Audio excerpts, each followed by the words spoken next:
चलिए जानते हैं देश और दुनिया के सिलेक्टेड काम की और महत्वपूर्ण 20 बड़ी खबरों को सिर्फ 10 मिनट में। पर अभी तक आपने इस वीडियो को लाइक नहीं किया है तो लाइक कर लीजिए, चैनल पे नए हैं तो चैनल को सब्सक्राइब कर लीजिए, साथ में बेल आइकन भी प्रेस कर लीजिए और वीडियो को ज्यादा से ज्यादा शेयर कीजिए। तो चलिए बढ़ते हैं खबरों की ओर।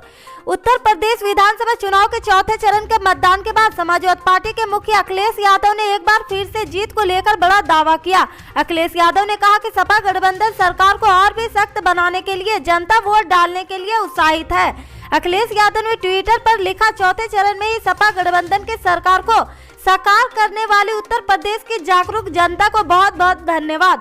अगले 3 चरणों में सपा गठबंधन सरकार को और भी सख्त बनाने के लिए जनता वोट डालने के लिए जिस तरह उत्साहित, वैसा उत्साह आज से पहले कभी नहीं देखा है। सबको शुक्रिया। इससे पहले अखिलेश यादव ने कहा कि बीजेपी के नेता कह रहे थे कि गर्मी निकाल देंगे, लेकिन पहले ही चरण में जनता ने जो वोट डाले उससे बीजेपी नेता कार्यकर्ता ठंडे पड़ गए। चौथे चरण का वोट जब पता लगेगा तब इनके नेता शून्य पड़ जाएंगे और अपने गोंडा में लोग वोट डालेंगे तो ये शून्य रह जाएंगे। एक और ट्वीट में अखिलेश ने कहा कि आजादी की लड़ाई में तो भाजपा का कोई योगदान नहीं था, इसलिए भाजपा के राज्य में नए तरह का भारत छोड़ो आंदोलन है, जहां घोटालेबाज पैसा लेकर भारत छोड़कर जा रहे। आम आदमी का केवाईसी करवाने वाले बैंक क्या इनका केवाईसी नहीं करवाते हैं? ये भाजपा के तालमेल से होने वाला घोटालों का घालमेल है।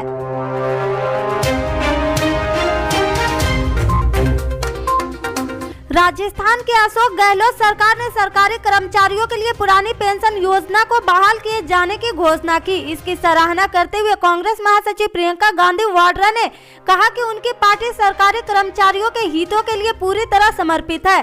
प्रियंका ने ट्वीट करते लिखा कि राजस्थान की कांग्रेस सरकार ने पुरानी पेंशन योजना लागू करके सरकारी कर्मियों के हित में बहुत बड़ा फैसला लिया। कांग्रेस पार्टी सरकारी कर्मचारियों के हितों के लिए पूरी तरह समर्पित है। हमने जनता के हित में काम किया और काम करते रहेंगे। गौरतलब है कि राजस्थान के मुख्यमंत्री अशोक गहलोत ने बुधवार को वित्त वर्ष 2022 से 23 का बजट पेश किया था। इस दौरान उन्होंने सरकारी कर्मचारियों के लिए पुरानी पेंशन लागू करने की घोषणा की थी।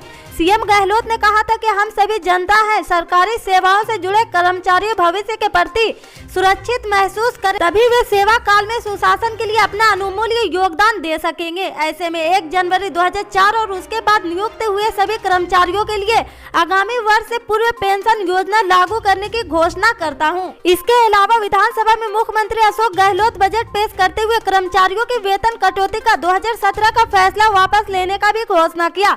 इससे सरकार पर 1000 करोड़ रुपए का भार आ जाएगा। बता दें कि पश्चिम बंगाल को छोड़कर बाकी राज्यों और केंद्र शासित प्रदेशों में नई पेंशन योजना लागू है। केंद्र ने 1 जनवरी 2004 या उसके बाद सरकारी सेवा में आए कर्मचारियों के लिए इस योजना की शुरुआत की थी। यह योजना सशस्त्र बलों को छोड़कर बाकी सभी भागों में लागू है।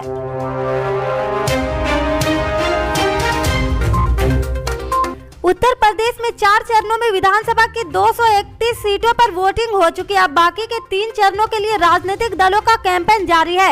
इसी सिलसिले में आज समाजवादी पार्टी के मुखिया अखिलेश यादव कुंडा पहुंचे। यहां उन्होंने बगैर नाम लिए रघुराज प्रताप सिंह उर्फ राज भैया पर जमकर निशाना साधा। उन्होंने कहा कि कुंडा के लोगों को बता दो, कुंडा से जो हर बार जीते हैं उनके लिए कुंडी लगाओगे कि नहीं लगाओगे? ऐसी लगाओगे कि दोबारा ना खोल पाए। अखिलेश यादव ने कहा, यहाँ पर लग रहा है कि आजादी की खुशी मनाई जा रही। अब न सिर्फ वोट डालने जा रहे बल्कि अपनी आजादी भी हासिल करने जा रहे। जो लोग यहाँ पर बहुत दिनों से कब्जा किए थे, इस बार लग रहा उनको हटाने का समर्थन हमें दिखाई दे रहा। पूर्व सीएम ने कहा कि मैं कुंडा के लोगों से विशेष निवेदन करने आया हूँ कि कुंडा के लोगों को हमेशा मंत्री मिलता था, रह गए कि नहीं खाली। पहले बीजेपी और सपा सरकार में मंत्री बन जाते थे, इस बार रह गए खाली हाथ। अखिलेश यादव ने कहा, मैंने सुना है इस बार तरह तरह के हथकंडे अपनाए जा रहे, धमकी भी दी जा रही, कुछ दिया भी जा रहा, डराया भी जा रहा, इसलिए डरना मत। इस बार कुंडा में गुलशन ही गुलशन होगा। कुंडा में अन्याय की सभी सीमा लांघी गई है। कुंडा में बदलाव होगा। बता दें कि कुंडा से राजा भैया के खिलाफ गुलशन यादव सपा से चुनाव लड़ रहे हैं।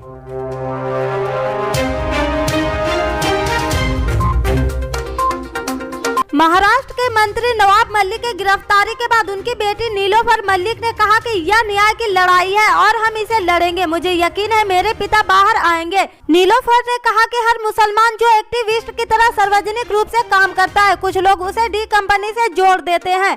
यह हम मुसलमानों के लिए गलत है। उन्होंने ट्वीट कर कहा था कि शेरनी के पंजे निकालने का समय आ गया। उन्होंने अपने ट्वीट में लिखा कि हम पिछले 2 से 3 महीने से सुन रहे हैं कि ईडी आएगी। हमारे पिता ने हमें सावधान रहने के लिए कहा था, हमने सब कुछ ठीक किया। उन्होंने आरोप लगाते हुए कहा कि मेरे पिता निडर होकर बोलते हैं, इसलिए ईडी और एनसीपी हमारे पीछे हैं।